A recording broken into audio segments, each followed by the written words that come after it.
Hai guys, welcome back to my YouTube channel. Nah, kali ini kita ketemu lagi nih.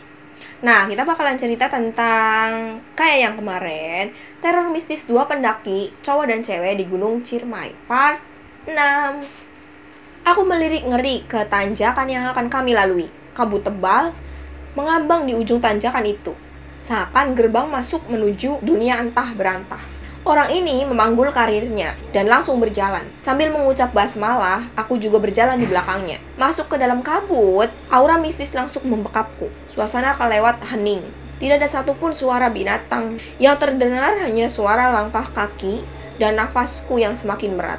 Tapi kehadiran orang ini sungguh membuat banyak perbedaan dibanding awal jalan tadi yang campur aduk. Sekarang aku mulai berani melihat sekeliling. Kegelapan bagai selimut di hutan ini, pekat dan mencekik. Pohon-pohon tinggi dan kurus mencuat di mana-mana.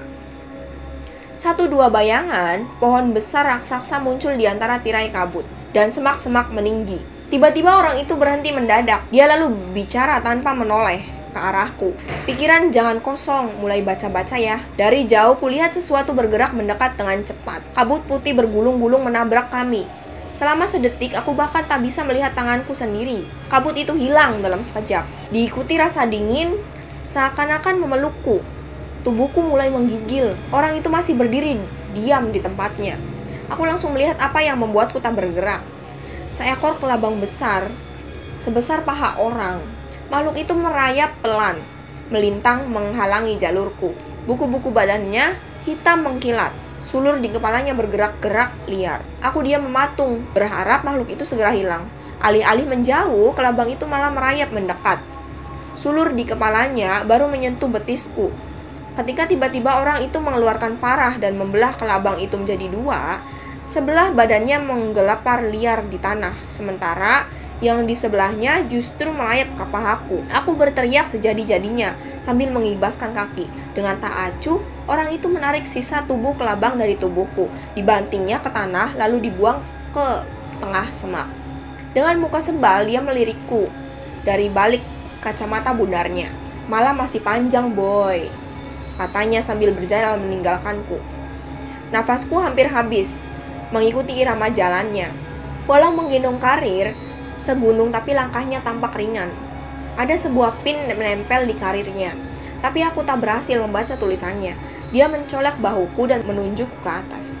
Mataku mengikuti arah yang ditunjuk, dan seketika tubuhku bagai tersengat listrik. Dia di dahan pohon yang paling tinggi, nampak sosok perempuan, kakinya menjuntai ke bawah. Kuntilanak, katanya sambil menyengir. Kakiku mulai kembali gemetar. Rasanya tak ada sedikit pun tenaga untuk bergerak sekuat apapun ku berusaha. Bukan cuma ada 1, tapi 2. Seketika aku menyadari sosok itu ada di setiap cabang pohon.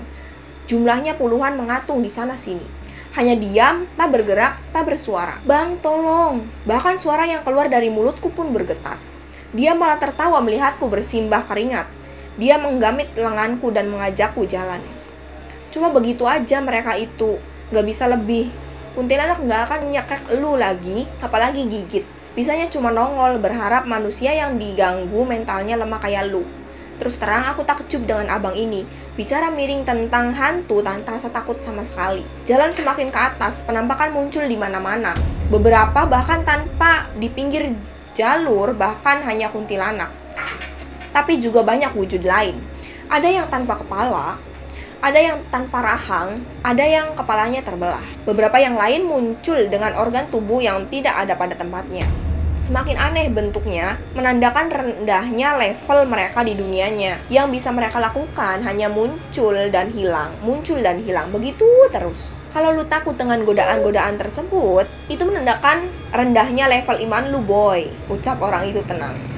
Sebaliknya, semakin sempurna bentuknya, menandakan semakin tinggi levelnya.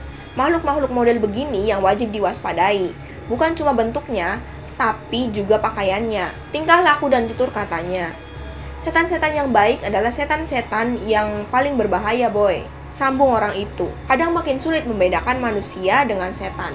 Dari belakang kulihat dia menyalakan rokok. Asapnya terlihat mengebul tipis. Bahkan dia bisa berjalan sambil merokok. Pikirku, stamina orang ini sangat luar biasa. Kuntilanak yang berdiri terlalu dekat di jalur disembur dengan asap rokoknya dan menghilang. Dari dulu di gunung ini sudah tidak terhitung banyaknya pendaki yang hilang. Tiap generasi nggak pernah kekurangan orang-orang nggak punya etika kayak lu dan temen lu. Orang itu ngomel sendirian, nyampah, zina, berisik, ngomong sembarangan, nantang-nantang. Di sebuah persimpangan kami berhenti. Jalan di sebelah kanan sudah lama tidak dilewati. Berbatuan lumut, tanda jarang diinjak orang. Jalan orang sebelah kiri terbuka.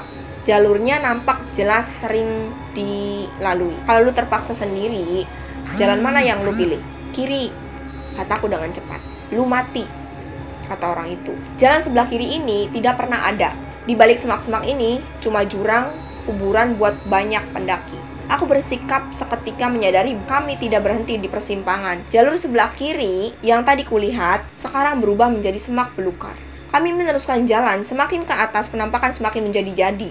Semakin mereka juga semakin berani. Sebuah bayangan hitam menabrakku dan lewat begitu saja dan meninggalkan bau amis darah. Bayangan lain meloncat-loncat dari pohon ke pohon. Nafas-nafas berat kadang menggeram, sering sekali terdengar. Suara cekikisan, tangisan, suara-suara bayi, dan ringgik kuda. Bau-bauan muncul dan hilang, silih berganti. Bau busuk, bangkai, tercium dari bawah pohon tumbang digantikan dengan harumnya melati, sesekali bau anyir, darah menyerap. Orang itu tiba-tiba berhenti, mendadak dan memberikanku aba-aba untuk diam. Semua bau-bauan itu hilang, mendadak digantikan bau yang asing. Aku mencoba mengingat-ingat pernah mencium bau ini, entah di mana. Bulu kuduku langsung meremang sesaat, kesadaranku menyerap, itu bau pandan.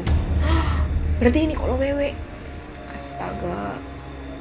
Nah, ini dia part 6-nya. Nanti kita lanjut ke part 7. Kalau kalian suka dengan video ini, kalian jangan lupa share, komen, like, dan subscribe. Karena semuanya itu gratis.